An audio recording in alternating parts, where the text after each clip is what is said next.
he is enabled to get any employment in any industry or anywhere or in any company, or you get a degree or you employment, it is hardly 20,000 rupees, 25,000 rupees. It means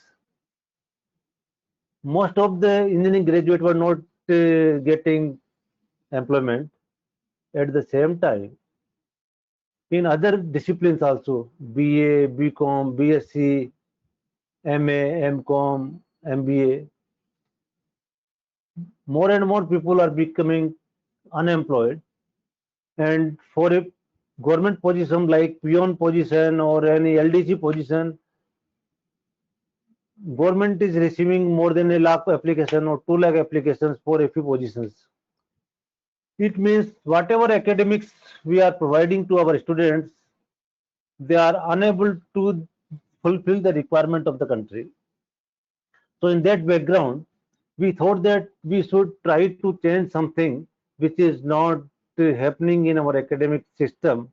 And looking to that, in 2014 September, we tried to organize a program, organize a workshop where we thought that we should invite all the technology developers from IITs, NIT, DRDO, CSIR labs, and also invite at the same time rural people, those who are sarpanch, those who are NGOs, those who are working in the field, craftsmen, and sit together in IIT Delhi and deliberate that how the academic programs can be made more useful, more meaningful to the society. And for that workshop, we kept the name Unnat Bharat Abhiyan, because we invited the technological developers, we invited grassroots people, we invited NGOs. We thought that we should also invite the policymakers, and policymakers means the ministers, the secretaries. So we thought that we should also invite the concerned ministers, like Minister for Higher Education, Minister for Science and Technology, Minister of Agriculture, Minister of Rural Development. And for 3 days program, we invited all those people. So in the inaugural program, we invited Minister of Human Resource Development, MHRD Minister. Smriti Irani ji was the minister at that time. So when she came for inaugural of this program at IIT Delhi, the workshop name was Unnat Bharat Abhiyan. So when we were discussing with her, she said that how only IIT Delhi can organize this kind of programming for the whole country. It is not possible. So, and she learned it and she announced in the program inaugural address itself that I will make it a national program. This is the requirement of this country. This is very much needed in the country, that our every academic institution, whether it's a IIT, IIM, NIT, college, university, should participate in the village development, should participate in rural development. And she announced it. She went to the ministry, told to her secretary that discuss with IIT Delhi, make a program, and then in November 2014, Honorable President of this country has launched Unnat Bharat Abhiyan as a national program of MHRD. So how this program came into existence, and the mandate of that time was that every institution in the country, every college in the country has to adopt a cluster of 5 villages around them and work for their development. They should utilize their students, they should utilize their faculty members, they should visit villages, they should interact with the elected representative of villages, sarpanch, and give their knowledge and also learn from them traditional wisdom, their knowledge, real life challenges from the society. And at the same time, it will be an enrichment to the students and faculty, as well as it will be beneficial for the society, for the villagers, so that more and more academic institutions can be involved in the development of villages, and academic institutions will be benefited from the experience and the involvement of student and faculty members for real life learning in villages. So Likewise, this program was started. Just, just a minute. Yeah. So I thought that I will make this presentation particularly how we can attract our students in this program, and how we can involve our students in with the society and for rural development and the villages development, because this particularly faculty development program FDP is for community engagement and social responsibility. So we can share the social responsibility by engaging ourselves with this program Unnat Bharat Abhiyan. And I would like to share, happy to share with you that already MHRD as a flagship ministry has launched this program, and AICT and UGC, all the institutions of AICT, all the institutions of UGC, and all the institutions of centrally funded MHRD institutions are part of, can become part of Unnat Bharat Abhiyan program. And recently, Honorable Minister has invited me to discuss the next 5 years implementation of Unnat Bharat Abhiyan, and he categorically said that the Prime Minister wants that every village in the country is to be linked with some higher education institution. So there are 45,000 colleges, there are about 7 lakh villages. So in next 5 to 10 years, how we can run out Unnat Bharat Abhiyan so that the village is connected with some higher education institutions, and the higher education institute support the district administration, district collectors in implementing the state government schemes, implementing the central government schemes, and also envisages the overall holistic development of the village, so that instead of migration from rural areas to urban areas, it becomes the reverse migration. People again move from urban areas to rural areas, which is, I was expecting that in next 10 years the situation will come when people start migrating from urban areas to rural areas, but it has happened in 2020 only, after the effect of this pandemic COVID, that lakhs of our laborers have moved from cities, from urban areas to rural areas, and many of them will not back to these cities. So we have to provide livelihood, employment opportunities, and good living conditions in these villages, so that they can have their good livelihood there itself. So Unnat Bharat Abhiyan is also collaborating with now Council of Scientific and Industrial Research. Recently, the Director General of CSIR came to IIT Delhi before 1 week, and we discussed that how all the CSIR laboratories, how all the colleges of Unnat Bharat Abhiyan can help to develop tech entrepreneurship, self-employment opportunities, and rural livelihood in the villages for those people who have come from cities to villages, cities to rural areas after this pandemic. So there is a more need of this kind of program. All our colleges can participate, all our students, all our faculty members can contribute significantly in this program of Unnat Bharat Abhiyan, that we can provide sustainable livelihood to our fellow people in villages. So this was the background of Unnat Bharat Abhiyan. Now, what is the theme of this? The vision of Unnat Bharat Abhiyan is an effort to bring a paradigm shift in our education and research programs of higher education institutions in the country by involving faculty and students of these institutions in addressing real challenges in our rural areas or in our society. So when our students will go to villages, when our faculty members will go to villages, till now they were only studying books. They were having only theoretical knowledge.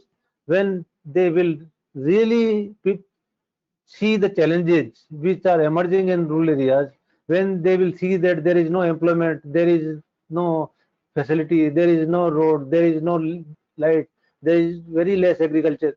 So they will learn and try to utilize their knowledge, their skill in developing all those things. So they will learn the real things, the real challenges, which is relevant for the society, not the bookish knowledge or not the knowledge which was given by the Westerners to our country in last 100 years. When I ask our BTech students of IIT Delhi and civil engineer, I generally ask a civil engineer, a BTech student in IIT, "Sir, can you design a rural household?" He said, "No, no, we haven't studied this kind of things. I can't design a rural house, a mud house, a kacha house." You know why? He said that I generally study the foreign books. I generally study the RCC, the modern construction system, air conditioning system. It means most of our students are not aligned to the real requirement of this country. Now, Prime Minister has categorically said, after COVID, we have to become self-reliant in every stage, whether it's a village, whether it's a block, whether it's a district, whether it's a state or a country. At every level, we should try to become self-reliant. But Mahatma Gandhi said in 40s. He has written a book at that time, Gram Swaraj.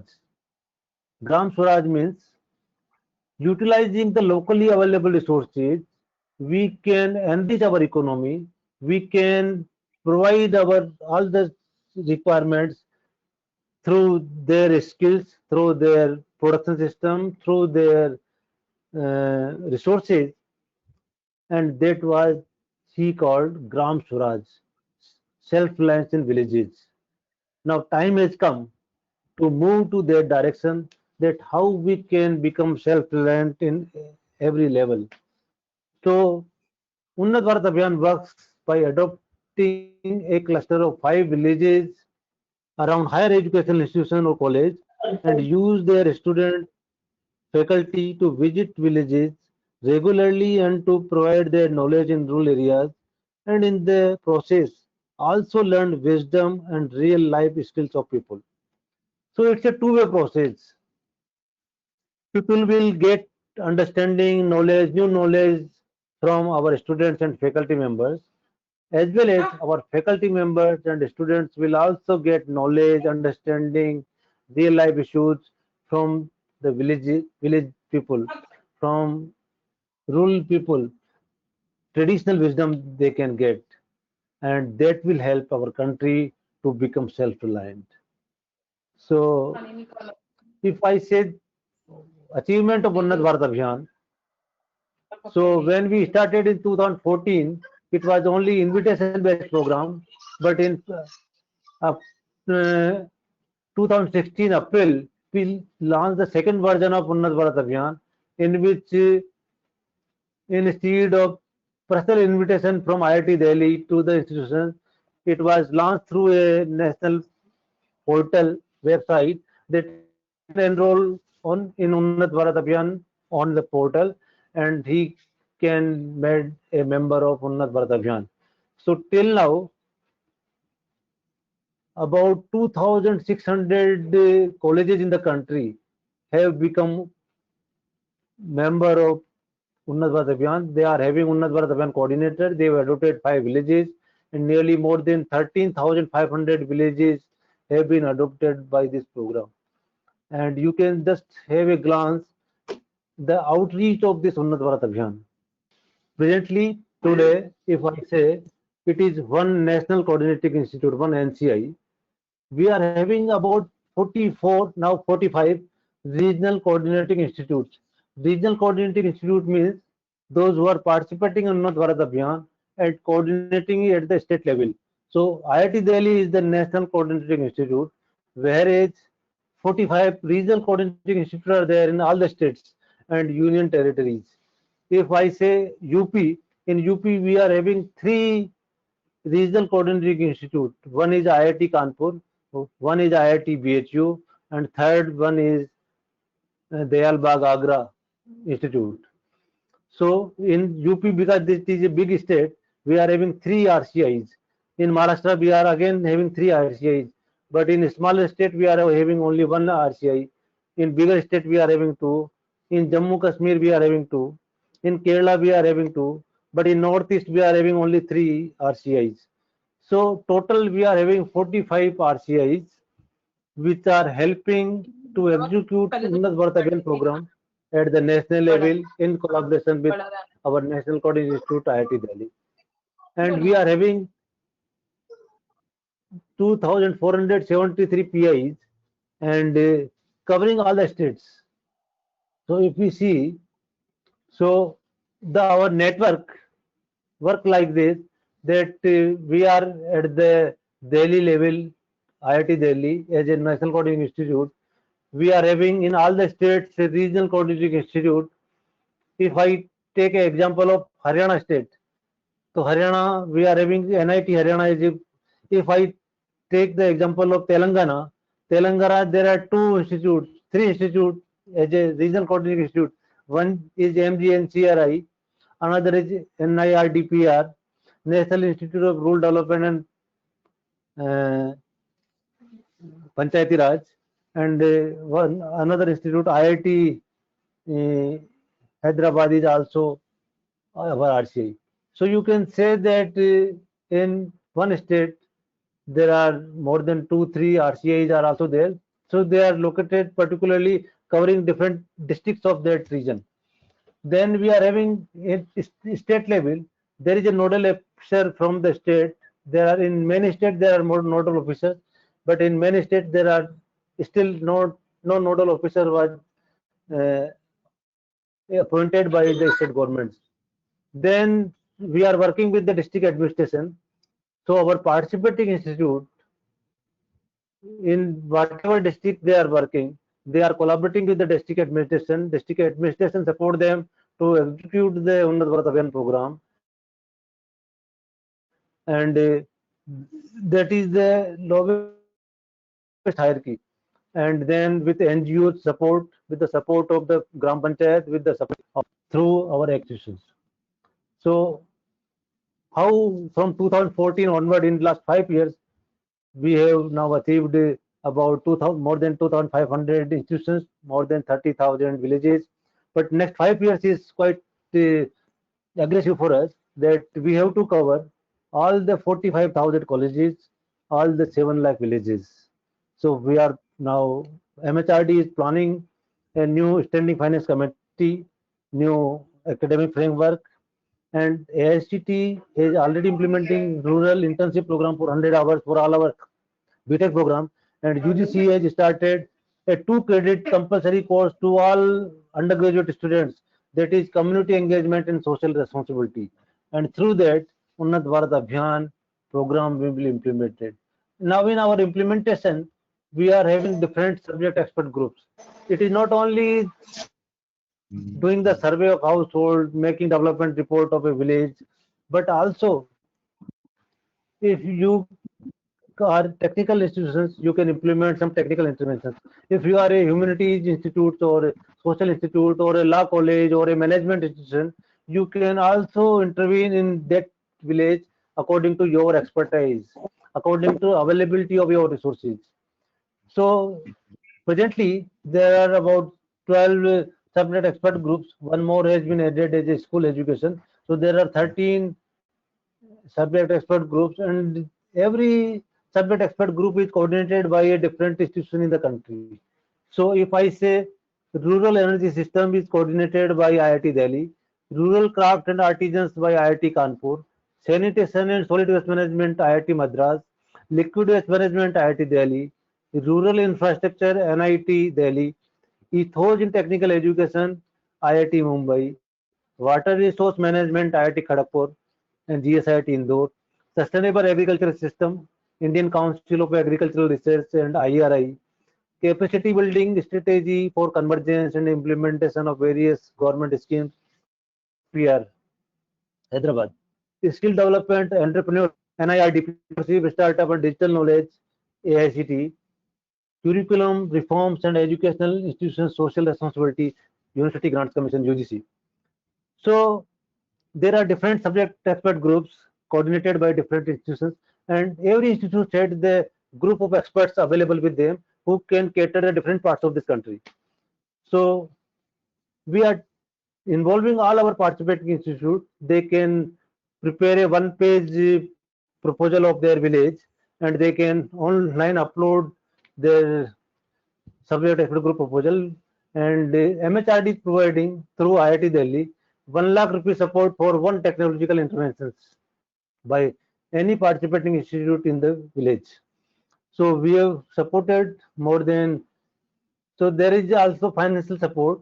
We provide about 10,000 rupees per village per institution. So cluster of 5 villages, if you have taken, we provide 50,000 rupees for taking to your students to the villages, motivating them, awareness program, and that is non-capital materials and survey, awareness, banners, etc. As a technical interventions through subject expert groups, we provide about 1 lakh rupees per technical intervention. Up to one time, you can have maximum 3 such technical interventions. When you complete these 3, there is a good report. We can have more proposals from your side. Then we are also having customization of technology. So if there is already some technology being implemented in that village and that is not working, so you can do some improvement in that. You can make it workable, and for that customization, MHRD through Unnat Bharat Abhiyan provides 50,000 rupees per technological customization. You can also have resources from our alumni. You can also write any proposal to concerned ministries. If you want to intervene in water management, say, you have to write to water resources.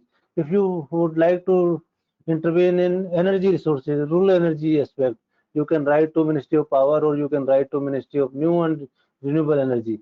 Likewise, for other things, you can also write to your write any proposal to your concerned ministry, and even you can ask a district administration or district collector that already you are working in that village.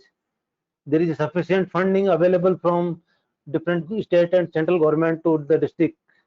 Through district, they are providing more than 1 crore rupees to every village gram panchayat. So you can also ask them that, okay, we are doing this kind of interventions, so you kindly provide us support. So district collector can, and the gram panchayat can also support you. You can also generate money from CSIR grants in your region. And also MHRD has written to all the institutions, all the universities, all the colleges in the country that for Unnat Bharat Abhiyan, you can utilize all your corpus fund, all your fund. So anybody, any college, any university is utilizing any money, excess money available in their account for Unnat Bharat Abhiyan program. There is no need for any permission. There is no need for any other thing. You can make use of it for the village development or for the activity of Unnat Bharat Abhiyan. Now, how to engage our students? How a student can become a part of Unnat Bharat Abhiyan? So, already, as I mentioned, from July onwards, University Grant Commission (UGC) is starting a 2 credit compulsory course for all undergraduates. That is social community engagement and social responsibility.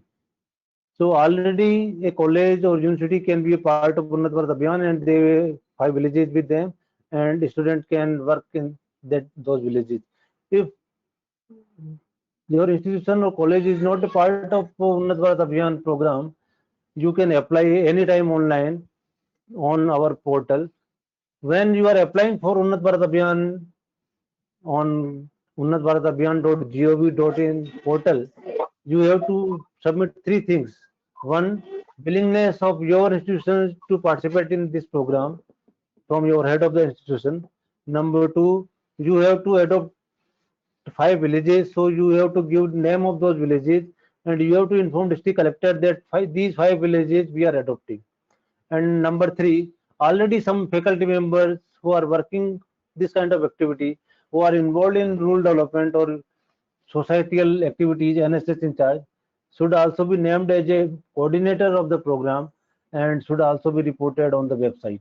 So once you submit all these things, and your bank details and other things, the committee at IIT Delhi, we monthly interact with the Ministry of Human Resource Development, and every month we finalize the list, those who have applied, and we provide them that okay, you are the member of this, and once you become the member of Unnat Bharat Abhiyan, we transfer about 50,000 rupees, 10,000 rupees per college to your institutions one time, and then you start your activity. The credit to the students for rural development, and UGC will be giving 2 credit course, 100-hour SGT rural internship program is already there, and many other activities can be planned for Unnat Bharat Abhiyan and the academic programs. For faculty members, already we are having discussion with the secretary, MHRD, and the other people, and very soon there will be weightage for Unnat Bharat Abhiyan program in the promotion of the faculty members, for the credit of the faculty members, and also career advancement of the faculty members. Already we are considering that equivalent to your two publication or organizing a workshop or organizing a conference, these are the generally credit given to faculty members for their appraisal or for their promotion in their career advancement system. At the same, we are also having now planning that a matrix is under preparation, that how your visits to villages, your contribution for Unnat Bharat Abhiyan, your contribution for your society help you to get promotions or equivalent to one paper publication or two paper publication or organizing a conference or workshop. So the credit will also be given of Unnat Bharat Abhiyan activity to the faculty members in their appraisal and their promotions also. So now after COVID, earlier IIT Delhi in collaboration with Vigyan Bharati organized an initiative for technology outreach as an enabler for inclusive and sustainable development. And you can identify some problem in your area, in your villages, and we will pass it on to all the technology development agencies like CSIR labs, like IITs, like NITs, like DRDO. And then once the technology developed, it can be disseminated through Unnat Bharat Abhiyan network to the whole country. So that is the platform Tech for Seva. We will be now strengthening this Tech for Seva after COVID, and it will help the rural livelihood to the people who have migrated from rural areas, urban areas to rural areas, and now we have to ensure their good quality of livelihood and life in the villages.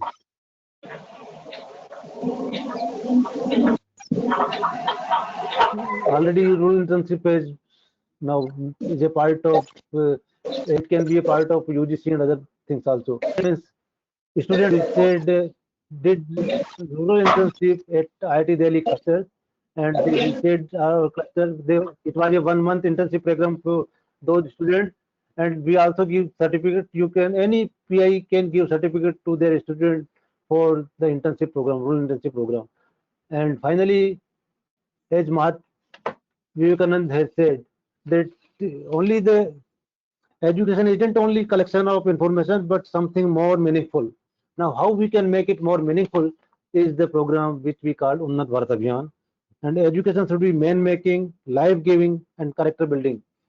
So, this program is envisaged in a way that we can make our students man making, life making, and character building for the whole country. So, at the end, I would like to say that whole global paradigm is changing after corona pandemic, and the reverse migration start flowing, and globalized economy is changing to the localized economy, and therefore need to make systems self-reliant in every sphere of life. And we as a part of Unnat Bharat Abhiyan, as a part of academic institution, higher education system, as a student of university, as a student of college, we can make our villages, our towns, our cities, state and nation self-reliant. And that is the need of the hour.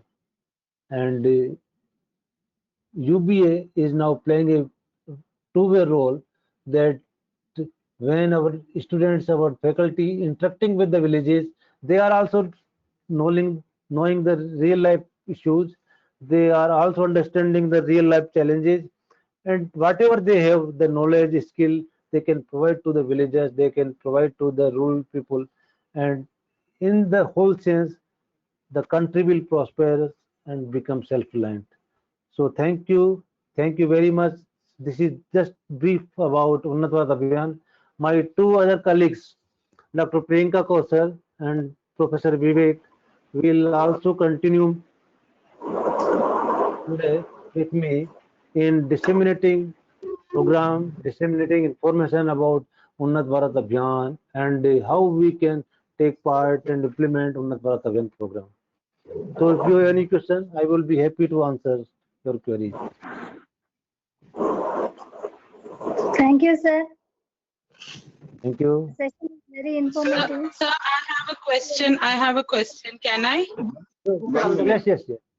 1 minute before Yeah. the In fact, it was very interesting. I am also a part of the Unnat Bharat committee from the University of Jammu side. We have adopted villages, and this thing is new to my knowledge that you will be that ministry will be coming up with the 2 credit course for the undergraduate students. So one query that they will be having some centralized syllabus for the students. And second, why only at the UG level? Why not at the PG level when we are having the open choice courses for the students? Time and again, we also have been approaching our authorities to introduce a kind of a 4 credit core for the students at the PG level, so that because our volunteers are time and again going into the fields, interacting with this time also during COVID-19, sir, we have made a WhatsApp group with the villagers. We are monitoring them. We are looking at their needs.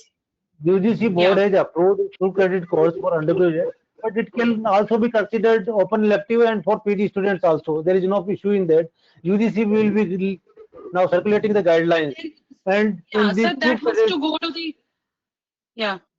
Ji, sir. And in these 2 credit courses, 1 credit is only book and examination, 1 credit is for going to the villages, taking the issues, problem, practical solving the things.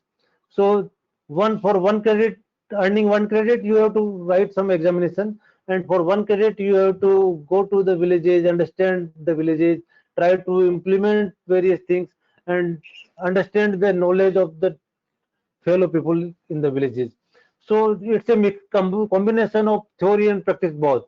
And the UGC guidelines is under preparation, and MGNCR is giving guidelines and information, and they are supporting UGC for this developing this course further. Okay, sir. So this was my concern that maybe at the PG level also there should be some credit course, so that they may be thinking of it. Our students. So we motivate our students to go into the field, but finally at the end of the day, there is a question from the students that some credit should be added to our academic mark sheets also. So it is starting now. Sir, one question. Sir, from which session this course introduced in the UG level? Next semester, I think. After July onwards. Pardon? Next year? July onwards. Yeah, next semester. Oh, thank you, sir. It is already approved by UGC in their board. Okay. Thank you, sir. Thank you very much. Thank you, sir. Thank you. Thank you, sir. So 3 to 3:30, Dr. Priyanka will be there. And from 3:30 onwards, Professor Vivek will be there. Thank you, sir. Thank you. Thank you, sir. Thank you so much. Thank you, sir. Thank you. Participants, I would kindly ask you to keep your mic on mute. Our chairman has a message for us. If you would kindly let him speak. It's a kind request. Sir, you can go ahead. Prasanna, sir. Yeah. Professor Priyanka is there? Now, Priyanka just left. I think she is joining. Vivek is there? Hello. Sir, Professor Vivek sir will be taking the next session right now. Okay. Yeah. Okay, fine. very much, sir. Thank you very much, Dr. Vivek. Thank you. Thank you. Thank you very much. Dr. Vivek has been very instrumental in promoting the Abhiyan. He's been a very important person in the team of Professor Virendra Vivek. Yeah. It is like I was there. धीमे धीमे कर, मेरे phone में से नहीं जा रहा है, बाकी लोग बंद कर दो ना माइक. नहीं इनका टाइमिंग रहता है. तेरा 3 बज गए, फिर कितने बजे ज्वाइन करना है? हाँ तो Vivek is there now. Vivek is the organizer, so Vivek ji mute all other mics and continue. Thank you. Good afternoon, sir. Good afternoon, and thank you, Dr. Prasanna. Good afternoon to all of you. Good afternoon, sir. This is, as I know that this is a FDP program, so I would like to cover few things. Although about the framework, Professor Priyanka probably covered yesterday, and today Professor V.K. Vijay, talked about the UBA in detail. I would like to talk more on the community engagement. How to carry out this community engagement work, and then what kind of projects we as an institution can take up under Unnat Bharat Abhiyan, and what are the knowledge intervention, what is the possibility of knowledge intervention. So I will start with the framework presentation, although most of the things have been covered by Professor Priyanka. Can you see this presentation? yes sir. Yes, sir. Right. Yes, sir. So that there is a repetition, please let me know. I'll skip that. Okay. Sorry, but we haven't heard to any Madam Priyanka. I'm sorry, maybe I have missed out, maybe some other session. She will Organizers? She will be speaking after Professor Vivek. Okay, please go ahead. Thank you. Okay. I was under the impression that she had a presentation yesterday also. So maybe Oh, I sir. was. Okay. Right. Vivek ji, the participants who are present in Professor Priyanka's program yesterday are different from the participants here. We have 17 participants. Okay, sir. Fine, sir. Thank you. So there was some communication gap in my understanding. Fine. So then it is fine that I will be talking about the framework of action plan for community projects. So when we talk about the community projects, like we are talking about Unnat Bharat Abhiyan, and as Professor Vijay mentioned that one of the objective of Unnat Bharat Abhiyan is to connect with the local people. Of course, we are highlighting about the rural areas, but it can be any community. When I'm saying connect with the community, means the community which does not have its own voice or it does not have its own influence. If you have in the cities also, you must have seen that there are some groups which have got voices, which have got influences. So they sometimes are able to influence the policymakers. Sometimes they are able to express their views. So they, in a way, directly or indirectly, have a chance to participate in the planning process. Now, when we talk about this Unnat Bharat Abhiyan, so our objective is not that as an institution we'll start constructing roads, we'll start doing those activities, those who are for those there are several agencies like District Rural Development Agency or other agencies, or like rural engineering services like that.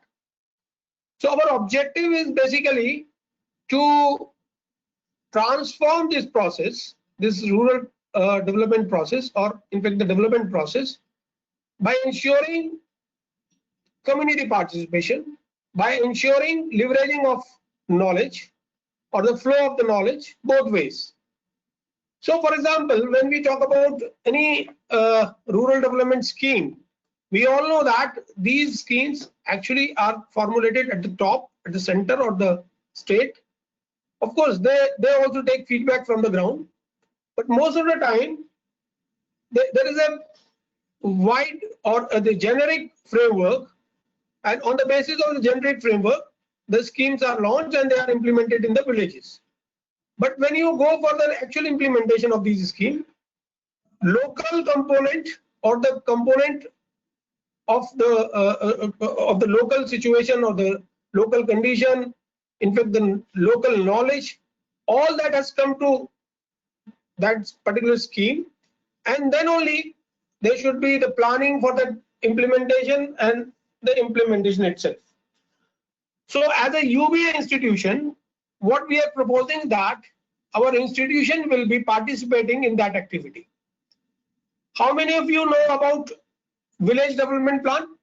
Can we hear some voices? Those who know about village development plan and GPDP? Dr. Prasanna, is there any mechanism so that I can interact? We can have some voices? Yes, you can talk to people to this response. No, we don't know about this. Focus is on sustainable development. Okay, so it seems that nobody I mean the large number of audience, they are not aware of this VDP, Village Development Plan. If you go to the 14th Finance Commission, you know there is a provision of Village Development Plan. I mean the 14th Finance Commission has made a provision that for some developmental activities, funds will directly come to the panchayats. It won't be routing through state. Directly it will be coming to the panchayat, and the panchayats, they can use this fund directly once they have VDP, that is Village Development Plan, or if it is a Gram Panchayat, then GPDP. And this is a good amount of roughly 5,000 rupee per person for a village, right? But the prime condition for this money is that panchayat or the village should have its own village development plan. Idea behind is that community should participate in the planning process. Community should participate in the implementation process. Similarly, if you look at the latest guidelines from Government of India, probably rolled out on 2nd of January in the name of Jal Jeevan Mission. Now there is a mission launched by Government of India, and the target is that by 2024 they would be providing at least one functional tap connection in every household in rural areas. It's a very ambitious program. Many such programs were launched before also, of course, not on the saturation basis, but some target basis, some such programs were launched. But the difference between this program and the earlier program is that for the first time, they are clearly talking about roles and responsibilities of community. JJM clearly markets that once the water is brought to the this overhead tank OHT, after that maintenance, planning and everything is to be done by community. Gram Panchayat will be carrying out that work. Besides this maintenance, Gram Panchayats are also given responsibility of quality assurance. So they have to get trained in quality assurance and a lot of capacity building as knowledge institutions can do. That's a great part. What I would like to highlight is that now government is realizing that until and unless the community is involved in the planning process, in the implementation process, and of course in the monitoring process, you can implement some schemes. But then objectives of those schemes cannot be fulfilled until and unless people are participating in those schemes. We have seen many, we have many examples where the development or where the scheme is implemented from the top, but it could not succeed because it was not having any component of community participation, right? So if you talk about the framework of this Unnat Bharat Abhiyan, or if we say that what to do or what kind of activity we have to do in our Unnat Bharat Abhiyan, or what participating institutions they have to do in the villages. So our objective clearly is to formulate plan of action for village development. And when I'm saying this plan of action, I'm not saying that we have to carry out, village development. We have to formulate plan of action. And how to do that? So this is our strategy. First, of course, we need to identify the village. Then we need to go for awareness and participation, planning, project formulation, implementation, monitoring and assessment, and then evaluation. So when we say selection, those who have already, those who are already the part of UBN network, they already must have identified some villages.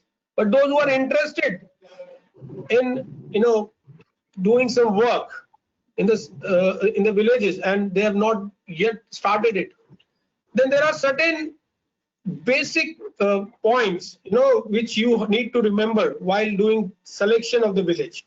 One, there are three basic principles. One is that whether if your village is near to your institution, this is one. Two, if you find that this village is quite backward or there is a possibility of intervention and you can see your results immediately, right? So it is a need of the village. But at times you have to do the compromise because you cannot choose a village which is very far away. Of course, it is a needy village, but distance also matters. So you have to take a call depending on your own situation.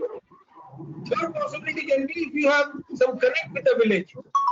Suppose your institution is located in rural area, so you can take those villages which are near to you. So these are the three basic principles for the selection of the village, and you have to take your own call depending on the local condition, as I said.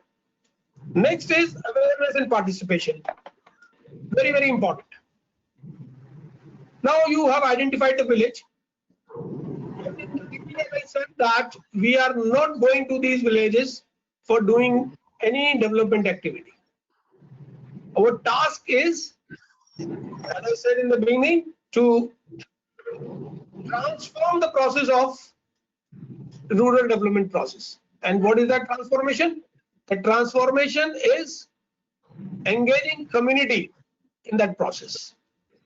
And we are going to these villages just as a facilitator, right? So the first thing is we have to establish a contact with the village.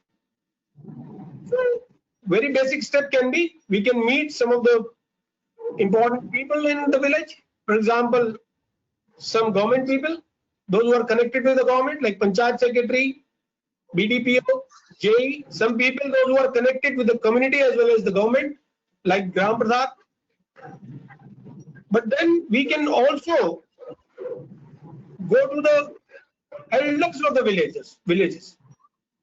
We can also meet them in groups like elderly group, like youth group, like women self-help group, or as such women group. We can establish a rapport with these people by different activities. For example, if your institution is working with a village, your students can go to a village, they can start interacting with it, or they can try to form a youth club, or they can start any sports activity, anything which bring people together and which actually reduces the distance between you and the local. Your next step is so when we talk about the participation from the rural area is important, but then at the same time participation from your own institution is also very, very important, right? So what you have to do, you have to engage more and more students. These students not necessarily having any interest in rural rural development.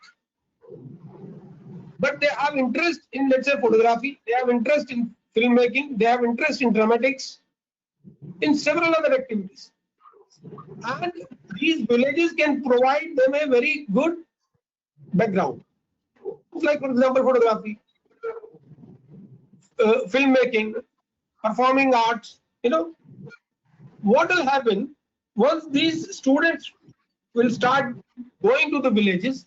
They will come closer to the village. They will be able to understand the life of the village. They will be interacting with the villagers. Of course, when they'll be going for different activities, they have to. So this is one way where by which we can bring our students close to the villages. Very interestingly, if you look at the urban, the youth from urban areas, they don't have any sort of idea about rural life. I take, a course in my program, and that course is about planning and rural India and planning for development. This is the title of the course. So when I begin the class, I ask students to write down their perception about urban life and rural life.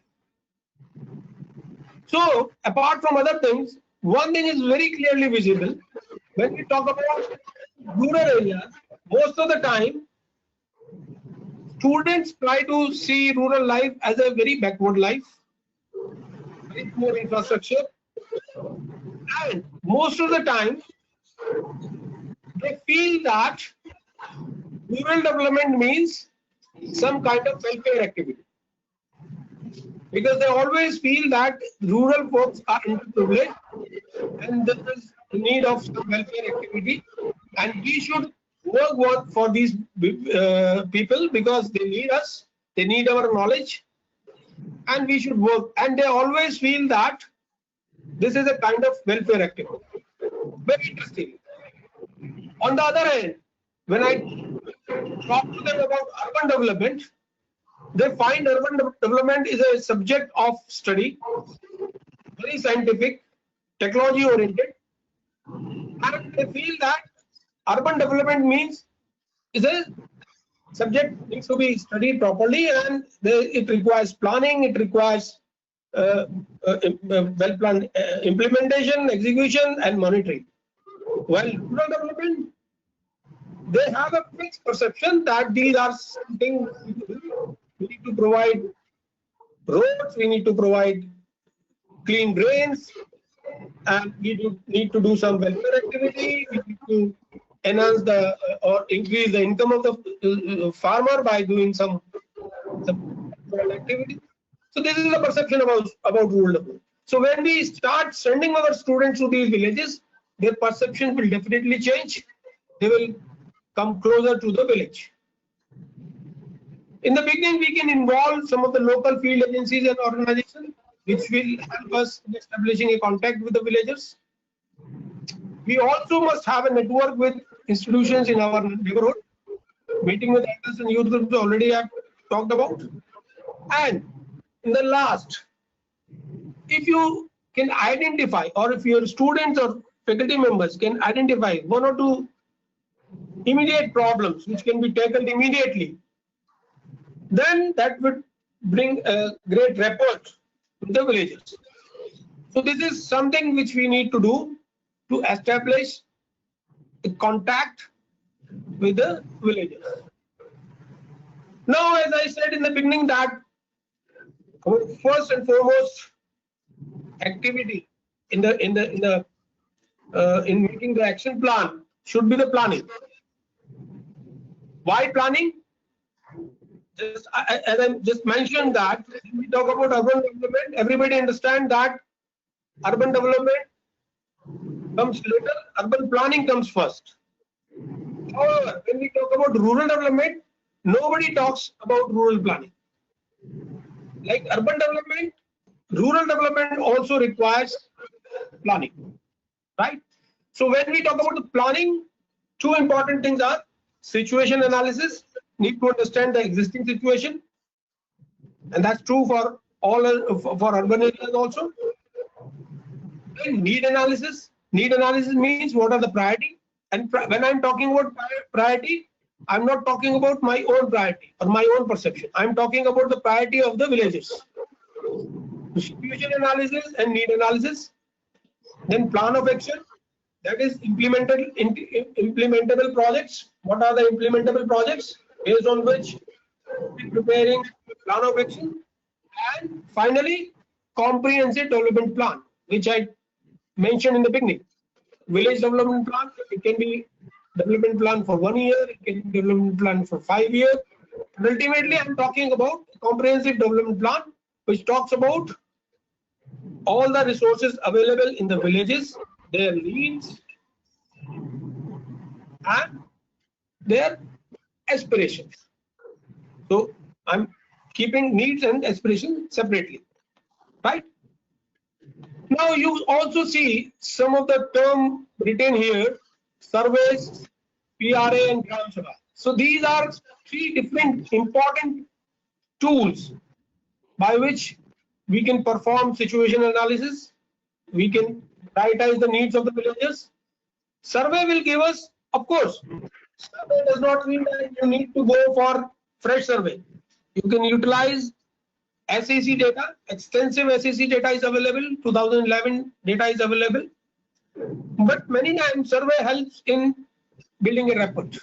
Survey many times helps, students, because when they do survey, they move around the village. They understand village very well. They understand people very well.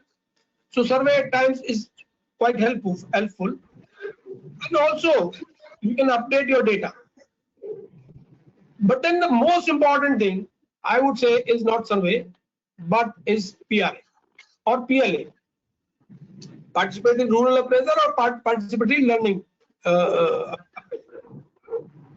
what you have to do, we are going to the villages as facilitator, not as experts. So there are different tools available which ensures that community is participating in this process. And as I said in the beginning, that need, or here also I mentioned that I'm talking about need analysis. Need analysis means the priority of the people. Situation analysis, survey can help. Of course, PRA will also help in situation analysis.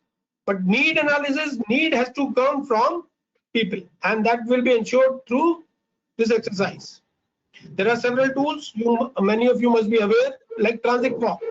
Transit walk means the students, your group is moving through village from one end to another end, and you can bisect, or not exactly bisect, you can make several partitions of your village, or you just get a path, crossing different communities, different land uses in the village.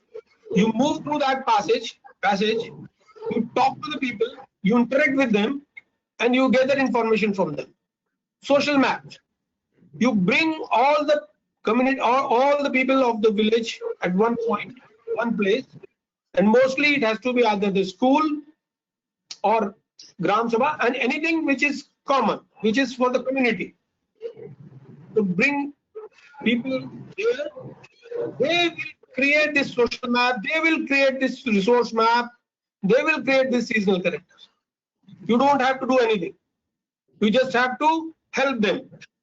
So they will mark, or they will create the map of the village. They will identify where is the residential area, where are the farms, where is the forest area, what kind of trees you have in the forest, what kind of forest produce you have, where is the temple, where is the low-lying area, where is the problem of flooding, everything. Similarly, seasonal calendar. So it will give you seasonal events. In January, these are the things which are important, maybe harvesting, maybe seed sowing, similarly, maybe health-related issues. So everything, what is happening in the village seasonally, that will come under the seasonal calendar, and then you will be able to make the action plan in a better way. Right. So once you do this, once this planning is done, Maybe quickly we can see some of the points like survey, what we can cover, like demographic profile, land and agricultural resource we can capture through survey, basic amenities, situation related to energy and power. This all information we can capture through this survey. Like in Unnat Bharat Abhiyan, our ERP portal has got this facility. Like you just, there's an app, if you fill the data which you gather, the form for field level survey, there is a form for household level survey. Many government programs have designed very good surveys, you know, like in SAGI, Sansad Adarsh Gram Yojana, a very beautiful survey form has been designed. Even our UBA survey form is very nice. So you can get information from the people. Your students can take information and then they can. So in UBA ERP portal, we have this facility. Once you fill the information, you will get such kind of graphs. So you can do some kind of analysis. So once this is complete, once the planning is complete, you have completed with the situation analysis, you have done with the need analysis, you prioritize the needs. So suppose you have 10 needs or 10 requirements, 10 demands from the community. Then you need to prioritize them. Now you prioritize those needs, 1, 2, 3. Now you need to formulate projects. See, this is the process as such we can follow if we are participating with them, if we are helping them in preparation of VDP or village development plan. This process can be followed in that in the preparation of VDP or GPDP also. So the first thing is project formulation. Once you know the need, now what you need to do is how to implement the project. And for implementation of the project, you need some kind of technology, you need some kind of knowledge package, because there has to be a solution. So you need to prepare that solution based on knowledge available, based on technology available. Sometimes this is specifically for Unnat Bharat Abhiyan institutions. So on the basis of our expertise, we prepare this solution. And of course, the solution first is it has to come through the community. I mean, like the need has come from the community. The solution also has to come from the community, need to be discussed with the community. Once we are ready with the solution, sometimes we need some expert comments, some help from the experts. So for UBA institution, we have a provision that we have subject expert groups in different areas. They can validate the solutions. Then you go for the cost estimation. Then once cost estimation is there, you need money. So you need to identify some government scheme. In the beginning itself, I said that we are not getting involved in development process. We are transforming that process. So we know the solution, we have prepared the project. Now we will be mentioning that these are the schemes from which this money can come. And for this, MORD has prepared a document which has got different schemes from center, different schemes for state at one place, in one booklet. So, for example, you belong to Telangana, then for Telangana, what are the different schemes? What are the different schemes from center? What are the different schemes for state? So you just need to see what kind of activity you are planning. So you'll get all information. Which ministry, which department, what kind of support, everything is there. And then again, you go back to the people and get their feedback. Once the project is formulated, now you can help Panchayat, to have a discussion with district agencies, maybe rural engineering services, maybe some other agency. Then you can plan the funding and convergence for them, and then of course implementation of the solution. And you see, your role in all these activities is just as a facilitator. Money will also come to the village, but money will not come to you. Implementation will again has to be done by either some government agency or with the help, of course, with the help of community. But you are there to ensure that there is a proper monitoring. You are there to ensure surveillance. You are there to ensure whether community is really involved in that monitoring process or not, right? Okay, so I think I can skip this because this is specifically for UBA. But I think, yeah, this slide I think you can use for yourself also.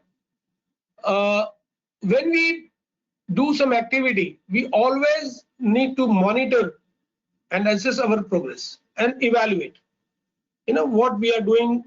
So in the beginning itself, you have to set up some measurable targets. Until unless you have some targets those are measurable, you will not be able to gauge your performance. Then another important thing which you all must remember is documentation of all the experiences. Most of the time we are very poor in documenting our experiences. When I'm saying documentation of experiences, and especially when I'm talking about engagement with community, each and every incident is very, very important. That gives us a different kind of learning. For example, my first learning when I started working with community, so when I went to the village, I introduced myself as a professor from an institution, and of course as a coordinator or co-coordinator of a program, flagship program of MHRD, and the response was 0.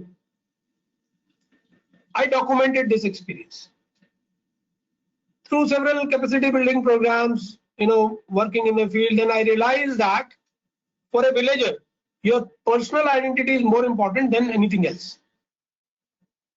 So after some time, in the same village, I went again, and that time I interacted with them as a person, as an individual.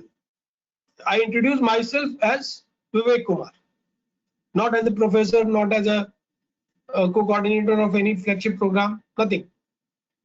And I mentioned to them that we are working on something, and I've come to you to learn from your experiences, and this technology we want to do some kind of improvement, and your experience are very important for us. So we have some students, so they will stay with you and they will try to learn from you.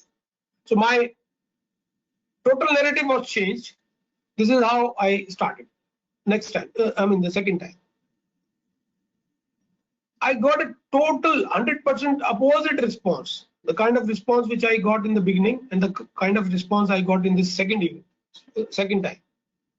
I documented this. I documented such experience from other institutions, and then finally, whatever is written in the PRA books is actually experienced by me. And that is what I sometimes say, that triangulation is also done through experience. So this documentation gives me a kind of path that, okay, you have to follow this. Documentation always keeps you reminding your old mistakes. And also, if you note down the finer details, your rapport with community is also becomes stronger, because they feel that, okay, these people are actually documenting all our voices, everything. So that means these people are very serious. So I'm saying again and again that documentation of all experiences, whether they are small, bitter, sweet, anything, you should document it. And the third and the last in the monitoring, assessment, evaluation is that you should always do periodic assessment of your targets, whatever it may be. You can score 0 continuously for weeks and months, but still you keep on doing that. So periodic assessment is done. Don't stop assessment just because you have not done any progress. So many times what we do, we keep periodic assessment, but we stop doing it because we have a fear that in that particular period we have zero progress or no progress. So we say that, okay, there is no point in assessing right now and we will be doing assessment next time. No, don't do it. Do periodic assessment religiously. That will bring you more closer to your targets, right? This is what we have discussed is just a small action plan, or let's say short-term action plan, or maybe till VDP. But then your ultimate target is to prepare or to involve yourself in the preparation of holistic and integrated village development plan. What is holistic and integrated? Means you are talking about economic development of the village, you are talking about infrastructure development of the village, and you are also talking about human development. And these are the needs. Now you also, when you say integrated means you also must talk about the resources of the village. What are the resources of the village? Maybe the natural resources, maybe the human resources, everything. So this plan for holistic and integrated village development will include everything, right? Okay, so okay, we have kept some timelines in Unnat Bharat Abhiyan. Of course, if you don't have timeline for any project or any activity, we always must have this timeline. Otherwise, we always there are many other works to do. And especially for educational institution like us, community engagement is not at all a priority. So if you don't keep such kind of timeline for community engagement, you'll find that your community engagement work is always left behind. So it is my request, sincere request, that always keep a tentative timeline. Until unless we will not be able to make much progress. This is, as again I said, that this is for UBA. So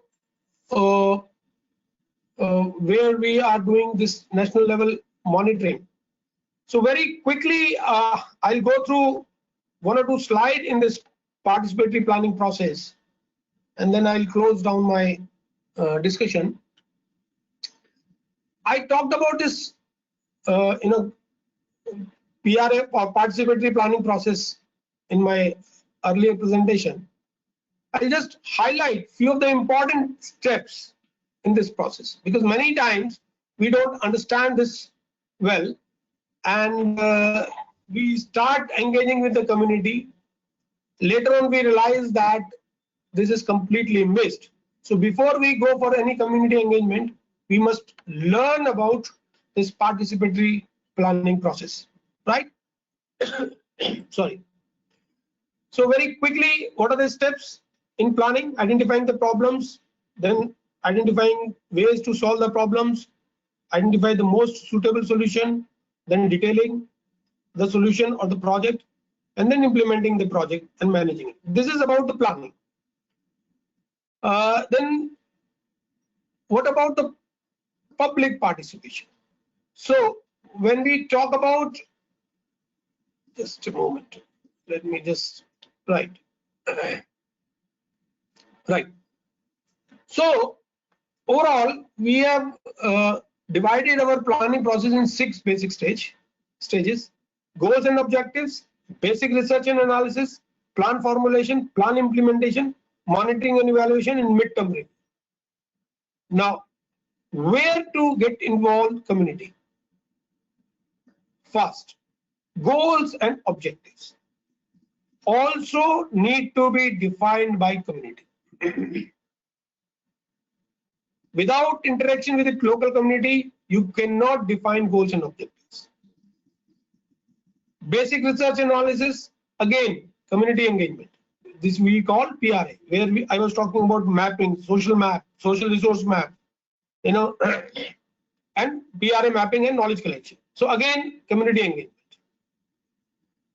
Plan formation. Again, now here community is participating as a stakeholder, as an expert. So I was saying that first solution should come from the people, from the community, right? So this is our third stage where community is involved. Now, plan implementation. Again, not without community. The plan is there, the implementation plan is there. It need to be discussed with community, and then only you will be implementing it. Fifth stage, monitoring and evaluation. Who will be doing the monitoring? Who will be doing the evaluation? Community.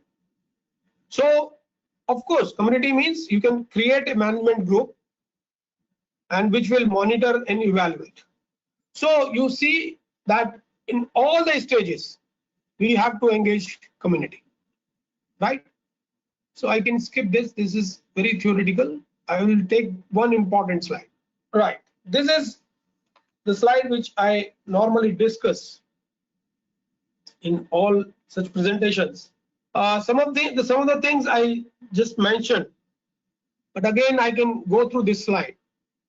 When we go to the community, when we start working with the community, you just take this slide as a thumb rule, right? So the first thing is introduce yourself. As I mentioned in the beginning, don't introduce your institution, don't introduce your designation, introduce yourself, which indicates that you are honest, transparent, and relate as a person. Anybody would like to interact with you as a person, but the moment you bring your designation, the moment you bring your institution, you create a kind of wall between you and him, right? 2, they can do it. Most of the time when we go to the community, when we engage with the community, we go with a feeling or with a perception. You cannot do it, I can do it. Means we always have a perception in our mind that these people don't have capacity to perform, and that is why they need our help. It has to be totally opposite. Of course, you are better placed, you are more privileged, so your duty is to bring confidence in people's ability. So we always have to talk about that you can do it, means they can do it, right? Third important thing, unlearn. I talked about the perception of the students, but believe me, forget about students, we all have got different kind of perceptions. We always have solutions for everything, and especially when we go to the community, and sometimes because our perception is that they are vulnerable people, so we always try to apply all our knowledge to them. So our third important tip is unlearn. Whatever knowledge you have, please unlearn that. Don't have any prejudice. Don't come up with solutions, right? So you unlearn everything. Fourth, ask them. Don't advise them, rather ask them. Don't keep your words in their mouth. Common perception. We go to the village, roads are not okay, there must be sewage problem, if your drinking water is okay or not. Let them speak. Don't give them multiple choice questions, like whether your drinking water is okay or not. Now, first of all, how do you know that the drinking water is not okay? 2, your perception about okay or not might be different than their perception about okay or not, right? So ask them. Don't give them your words. Don't rush. Be patient. Take time. As I said that we go by with perception. So if we feel that they are not mentioning those problems which we have in our mind, we try to rush through because we are not able to understand whatever they are saying. Be patient, take time. Sit down, listen and learn. Very simple, don't dominate. Otherwise, they will stop speaking. It's a very common experience, very common experience that if we dominate, community people by and large, whether you talk about rural areas, of course, sometimes because of the conditions. In urban areas, people speak up, they tend to speak. But in rural areas, if you dominate, they will realize that this person is not going to listen to us. They'll keep quiet. And you will have a perception that you have been able to convince these people, that's why they are listening to you. In fact, they are not listening to you. They're just keeping quiet, but they are not accepting what you are saying. Okay? So that's why don't dominate. Facilitate. Don't lecture, criticize, or teach. Again, a very common habit. Whenever we go to especially whenever we interact with lower socioeconomic strata or lower socioeconomic group, whether it is rural area or urban area, our tendency is to give lecture, criticize, or teach. Oh, you can do these extra economic activities. You should follow sanitation practices, whatnot. We always have something to teach. Next is embrace error. If you do something wrong, always learn from what goes wrong or does not work and try to change your methodology. This is again specifically for PR exercise. Hand over the stick. So when I was talking about social map, resource map, they have to draw it, not you. Use your own best judgment at all times, of course. And the last and the most important tip, shut up. You have to learn how to keep quiet. So whenever you go to the community, even if you feel that whatever they are saying is useless, it is trash, if you want to work with community, if you feel that they are talking nonsense, please stop working with them. But if you want to work with the community, try to keep quiet. Try to learn to keep quiet. Let them speak. Okay? So these are some tips I have given to you if you go for community engagement work or PRA. Okay, of course, there are some shortcomings also. I'll just share one or two examples if I see if I don't have, I think, in this presentation. Anyway, I can share one experience from my own cluster, which we have, in which we are working in. There's a map for this, cluster. This cluster is in Gandhi Khata, and then you will be able to understand the importance of community engagement, the importance of planning perspective, the importance of involvement of knowledge institution in this planning process or development process. So very quickly, I'll take that example. This cluster, so their cattle is grazing on ground. They, in the morning they pick out their cattle, and in the evening they come back, right? So they are following the old grazing practices. So they have a special name in that particular region. Now once they were rehabilitated, they were given this piece of land, and they were asked to do agriculture. Now, two things we have noticed. One, very interesting layout. How many of you have seen a village which has got very small width and a length of 10 kilometers? Total 800 families are living in this village, 832 to be precise now. And the first house and the last house in the village has got a distance, and this distance is around 10 kilometers.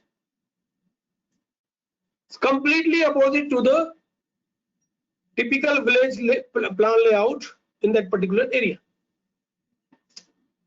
Second, I talked about the livelihood. Basically, all of them, they have 8 to 10 number of cows or buffaloes, but they were asked to, instead of giving grazing place, instead of giving pasture land, they were given land for agriculture purpose. Many of them, even after 8 years training, many of them still have not learned agriculture. Now, you can see the lack of planning, participation, both. Neither the layout nor the livelihood program. Now you come to the religious and social values. When this rehabilitation work started, they were provided 2 mosques and 1 school. Today they have 16 mosques and only 1 school. Means what? Actually, these 1 Gurjars belonging to different groups. They were brought from different districts, different places. They live in family community, extended family kind of atmosphere. So they have different groups. Then there's a layout. Now, when they were rehabilitated, only 1, I'm considering mosque as a socio-religious place for socio-religious congregation, and of course it is used for religious prayers, of course, but it has got a social value also. So what is happening now, because they need a secluded place, so they started building, right? So just 3 examples we saw. Another example, housing. They were given pakka houses. If you look at the original style of their house, you know, they make very beautiful houses. Most of the time it has got a very wide area. Then they have mud walls, very good plastered mud walls. Then on bamboo there is a very heavy thatched roof, very heavy thatched roof, and such a heavy thatched roof that even in very heavy rains you won't have a single drop of water, right? And then there is a gap between the side walls. I don't have the slide to show, which is in another presentation, but then there is a gap between roof and wall. Now this gap is actually ensuring wind movement. Very interestingly, many of them, initially they were given some pakka houses. Now many of them are keeping their cattle in these pakka houses, and they have built their houses based on their own design, because they could not survive in those pakka houses. And this is a story. I'm not talking about any remote area. I'm talking about a place almost around 200 kilometers away from Delhi, only 40 kilometers, and in fact 30 kilometers away from Haridwar, and it is 2 kilometers away from the main road which is linking Haridwar to, or in fact connecting Garhwal to Kumaon. So it is not that these people are, you know, being ignored because they are living in remote areas. It is lack of planning and lack of participation. So that was all for today. So I hope that you will be able to understand some tips or some steps we should take while engaging in community-based program. Thank you. So now I invite questions, if any. I would be happy to answer these questions. Sir. Dr. Prasanna. Yeah, please go ahead with the questions. Couple of questions. Don't repeat the question. Don't give a long question. I wanted to know which are the states where UBA is doing very well, and why do you think it is doing very well there? Sir, can you repeat again? Which are the states where UBA is doing very well, and why do you think UBA is doing very well in those states? Okay. Sir, repeated this question again. Yeah, I Which got the are question. where UBA is doing very well, and why? Sir, some of the states in which UBA is doing very well is most of the southern states, like Kerala is doing very well, Tamil Nadu is doing well. Well, Okay, we will give you the video of it. Please wait. Vivekji, please. Right, sir. So, sir, again I'm repeating. Kerala is doing well, Tamil Nadu is doing very well, Maharashtra, especially the Vidarbha region, is doing well. And in Northeast, I don't think many.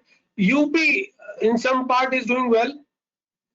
The reason I would say is one, like there is a tradition in Kerala and Tamil Nadu and Maharashtra also. A lot of community participation already is there in rural development programs and schemes. Like in Kerala, Panchayati Raj institutions are very, very strong. Even Karnataka is doing well. So because of this tradition, probably, similarly, yeah, there's one more reason. I feel that institutions in some of the southern states are quite active, especially those AICT institutions. They are very, very active. Their students are, and this we have seen in AICT also, in several of their schemes and programs. These institutions from these states are very active. So maybe because they have old tradition of private institution in their states, this is one reason. But surely, one of the reason I feel is that these states have got a history of community engagement in rural development process. Karnataka, Kerala, Tamil Nadu, up to some extent Maharashtra, right? Am I clear, sir? Thank you very much. Yeah. And what makes a very good PI? Sir, first thing I would say that zeal. I mean, nobody talks about that. But if you have a zeal to work with community, that is the basic thing. Most of the institutions, when they join UBA, they join UBA because of compulsion. Either there is a regulation from the AICT, or there is a office order, or there is a memorandum O&M from UGC. So that's why or sometimes now they are using they are joining UBA because of NIRF ranking and all. So for joining, all these motivating factors are okay, but for doing work with the village in the village or engaging with community, what you need is zeal. You need to have that kind of understanding of community, and you also must have understanding that there is a disconnect between you or between institution and society. So once you have these things in you or in your institution, you become a very good PI. Actually, I will assure you that all those people who are participating in this interaction will turn out to be excellent PIs. Sir, we would be very happy. All of them. I wish that Professor Vijay actually mentioned that our next task is going to be in the direction of Atmanirbhar Bharat, right? And I'm sure that without knowledge institution, no country can become Atmanirbhar. This is very clear. So whatever government may say, government may plan, but until unless knowledge institution like us come forward and decide to work with community in empowering, in delivering, in technology diffusion. This, Atmanirbhar Bharat cannot be built upon. So, sir, we are going to have a big role. So, I'm 100% sure that these 117 institutions, they have a very huge task ahead to do. Very soon, we will be coming up with guidelines on that, and we are planning to go for this livelihood program in a big way. Tech for Seva already Professor Vijay mentioned. So we are trying to connect with CSIR labs, because these laboratories also have got a lot of technologies. So our next target would be creating livelihood opportunities in rural areas. So all these 117 institutions, I think, will be our flag bearer. Wonderful. We are looking at they being also catalysts in their region and promote this activity across all institutions in the neighborhood and also in the state concerned. Sir, thank you very much for such a wonderful presentation, really involved presentation. Friends, Vivek ji has been in the program right from the beginning, and his commitment is unparalleled. He is the hardcore field type of person. He is not a civil person who would sit in the office and then talk, but he is the field person. He is interacted. By now, you would have understood that while he was talking, his passion for the program and his conviction that this total thing will work very well. Vivek, you want to show something, say something, please go ahead. Sir, anything? Sir, thank you very much. I thought you had something else to present. Otherwise, any other friend have any question, you can ask one question. So from my side, this is all for today. If we have questions, I'm here to answer. May I ask? Please. Many a time the challenge to participate female student, that means ours is a women's university, so parents they are not like to participate their wards in these kind of community activities because of safety measures. So how we can overcome this challenge? Madam, from which state you are? I am from Pune, Maharashtra, but parents they are not very happy to send their wards, that means female students, for community activities. Yeah, I mean, this is again, I would say it is about the perception. Many of the institutions we had been there, and they they also complain like this, like there is a security. There are security concerns, especially from parent side. Yes, sir. Yes, is that these villages are mostly, in fact, they are more safe than any city area. The way these people, the community in the villages, they treat students, they respect institutions. It's unparalleled, right? But still, as you said, that parents sometimes have got that kind of apprehension. So what we can do, whenever we send our students, if possible, 1 or 2 faculty can go along with them, right? Sometimes we can. Can I make one observation? Yes, ma'am, please. Please go ahead. Sir, I'm Namrata Pathania from a college in Himachal Pradesh. And in our state, it's only professional colleges like IIT Hamirpur, NIT Hamirpur, IIT Mandi, and technical universities that are having this UBA, and very few degree colleges. I think just 3 or 4 in the state are running this Unnat Bharat Abhiyan. So how can we introduce it in majority of the colleges? That's what I want to know.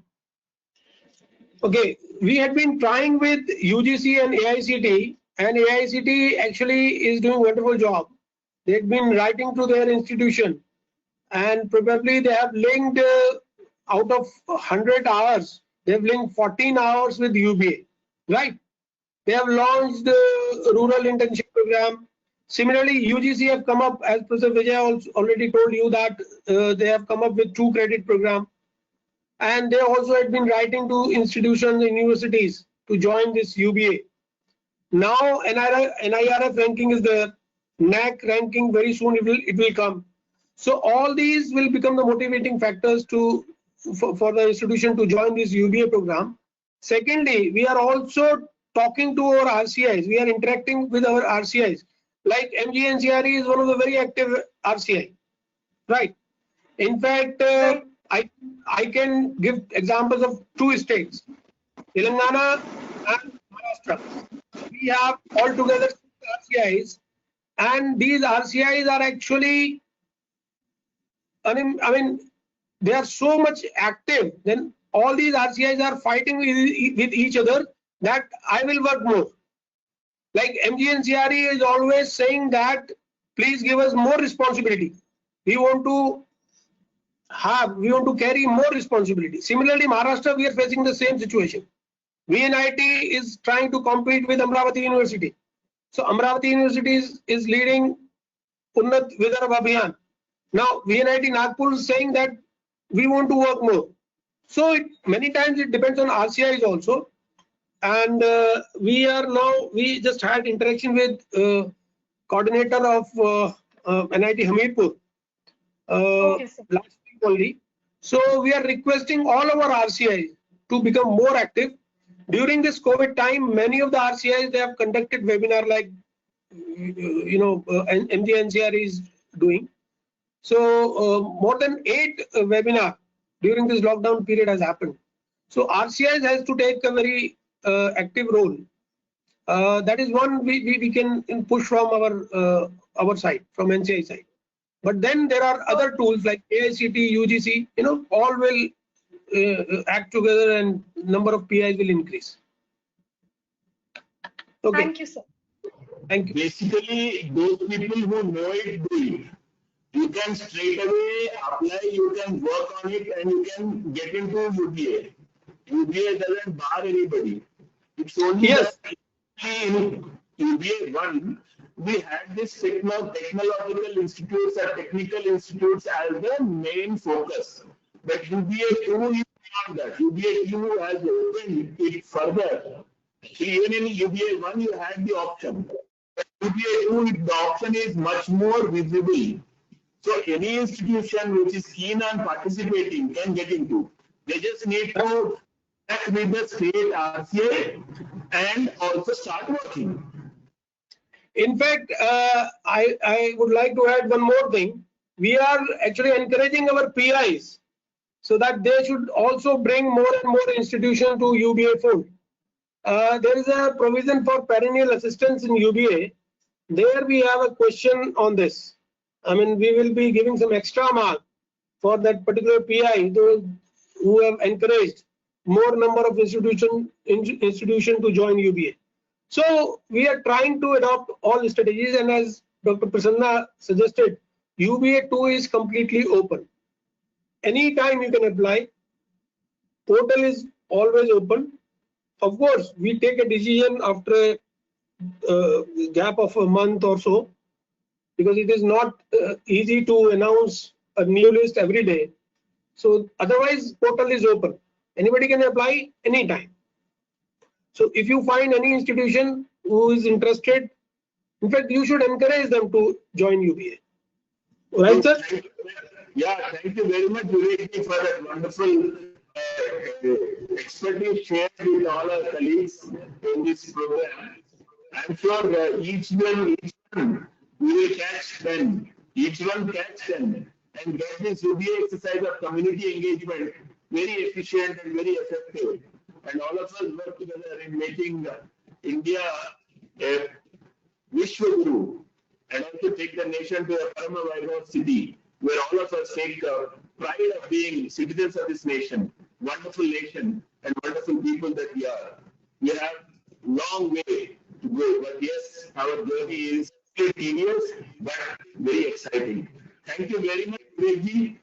We will have many occasions to interact like this. Thank you very much, friends.